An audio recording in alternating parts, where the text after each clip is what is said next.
കഴിഞ്ഞ സമ്മറിൽ നമ്മളിവിടെ വന്നതിന് ശേഷം 2 ഇല മാത്രമുള്ള പരുവത്തിൽ 2 കുഞ്ഞുങ്ങളെ നമ്മൾ വാങ്ങിച്ചു വെച്ചതാണ് കേട്ടോ. മറ്റാരുമല്ല, നമ്മുടെ കറിവേപ്പും കുഞ്ഞുങ്ങളാണ് കേട്ടോ. വിൻ്ററിൽ അവന്മാരുടെ വളർച്ച മുരടിച്ച് ഒരേ നിൽപ്പായി പോയി. നമ്മളുടെ കയ്യിലും തെറ്റുണ്ട്, നമ്മൾ അകത്തെടുത്ത് വെച്ചിട്ടുണ്ടായിരുന്നില്ല. എന്നാൽ പിന്നെ അവന്മാർക്കൊരു പുതിയ ജീവിതം നൽകാമെന്ന് വിചാരിച്ചിട്ട് നമ്മൾ നേരെ ബണ്ണിങ്സിലേക്ക് പോവുകയാണ് കേട്ടോ. നല്ല പുതിയ 2 ചട്ടി വാങ്ങിച്ച് മണ്ണൊക്കെ ഒന്ന് മാറ്റി കൊടുത്ത് ഒരു പുതു ജീവിതത്തിലേക്ക് കൈപിടിച്ചുകൊണ്ട് വരാം എന്നുള്ളതാണ് നമ്മളുടെ ഉദ്ദേശം.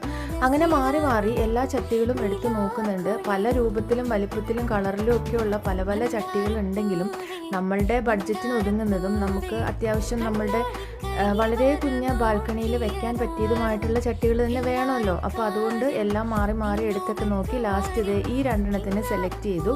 അങ്ങനെ നമ്മൾ വീട്ടിൽ വന്നു. ജോലിയൊക്കെ എല്ലാം കഴിഞ്ഞിട്ടാണ് കേട്ടോ നമ്മൾ പോയിട്ടുണ്ടായിരുന്നത്. അതുകൊണ്ട് തന്നെ തിരിച്ചു വന്ന് ഇതിൻ്റെ പരിപാടിയിലേക്ക് കടന്നപ്പോഴത്തേക്കും രാത്രി ആയിട്ടുണ്ടായിരുന്നു. പിന്നെ പറമ്പിലോട്ടൊന്നും പോകണ്ടാത്തതുകൊണ്ടും പാമ്പിനെയും ചേമ്പിനെയും ഒന്നും പേടിക്കേണ്ടാത്തതുകൊണ്ടും എത്ര രാത്രിയായാലും നമുക്കിതൊക്കെ ചെയ്യാമല്ലോ. നമ്മൾ അപ്പാർട്ട്മെൻറ്റിലായതുകൊണ്ട് തന്നെ നമുക്ക് ഒരുപാട് സ്ഥലപരിമിതികളുണ്ട് കേട്ടോ. അതുകൊണ്ട് തന്നെ നമ്മളുടെ ഈ ഒരു ബാൽക്കണിയിലാണ് ഈ വക പരീക്ഷണങ്ങളൊക്കെ നടക്കുന്നത്. മുളക് തൈയും തക്കാളി തൈയും എല്ലാം ഉണ്ട്. തക്കാളിയൊക്കെ കായ്ച്ചു വന്നിട്ടുണ്ട്. ഞാൻ പിന്നീട് അത് കാണിക്കാം കേട്ടോ. അപ്പോൾ ഇപ്പം നമ്മൾ ഇതിൻ്റെ ഒരു പുതിയ ഈ പോട്ടി മിക്സ് ഉണ്ടല്ലോ, അതൊക്കെ വെച്ചിട്ട് നമ്മളിതിനെ ഒന്ന് മാറ്റി നട്ടു നോക്കുവാണ്. പഴയ മണ്ണൊക്കെ കളഞ്ഞ് നന്നായി ഒന്ന് വൃത്തിയാക്കി എടുത്തിട്ടുണ്ട്.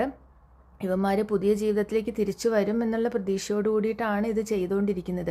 കാര്യം നമുക്ക് ഇതൊക്കെ പൈസ കൊടുത്താൽ നമുക്ക് സൂപ്പർ മാർക്കറ്റിലൊക്കെ വാങ്ങിക്കാൻ കിട്ടും എന്നുണ്ടെങ്കിലും നമ്മളുടെ തന്നെ കൈകൊണ്ട് നട്ട് വളർത്തി അതിൽ നിന്ന് 2 ഇല പറിച്ച് കറിയിലിടുന്നതിൻ്റെ ആ ഒരു ത്രില്ല് അത് വേറെ തന്നെയാണല്ലേ.